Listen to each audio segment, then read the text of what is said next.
Usodolophu waseThekwini uMnumzana Mxolisi Kaunda uthi baza kuqalisa ngenkqubo yethenda ekuzakukhethwa kuzo icandelo elitsha labucala eliza kuqhuba inkonzo yezothutho yeebhasi zikawonke-wonke. Ubhalise oku ngelixa kuboniswa ngothotho lweebhasi ezintsha eMlazi eThekwini. Usiyabonga Sosibo waseMlazi waqala ukugibela amabhasi eminyakeni eyi-12 eyedlule.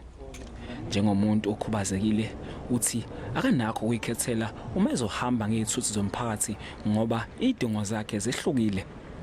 Uthi amabhasi okuyiwo athutha abagibeli abakhubazekile asesimweni esingesihle futhi angeke uthembele kuwo. So ukuphepha kwakhona akukho right ngoba kwabanye nje labafowethu abahamba ngama-wheelchair ugcina ekugcineni mhlawumbe amabhande uthola ukuthi awekho. Usosibo usengakulindela ukunethezeka uma egibele ibhasi.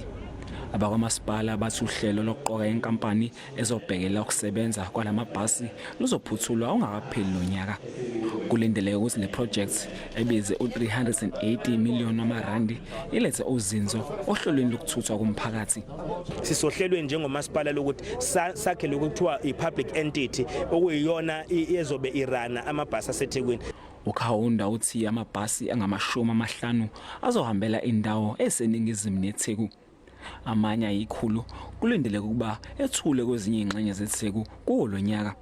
Kusenjalo umasipala usebenzise u3 billion amarandi ohlelweni lezokuthutha umphakathi iGo-Durban. Okwamanje inhlelo zalo zisaphazamisekile ngenxa yokungaboni ngasolinye phakathi komkhandlu nabemboni yamatekisi. Bongani Gema, Indaba ze-SABC eThekwini.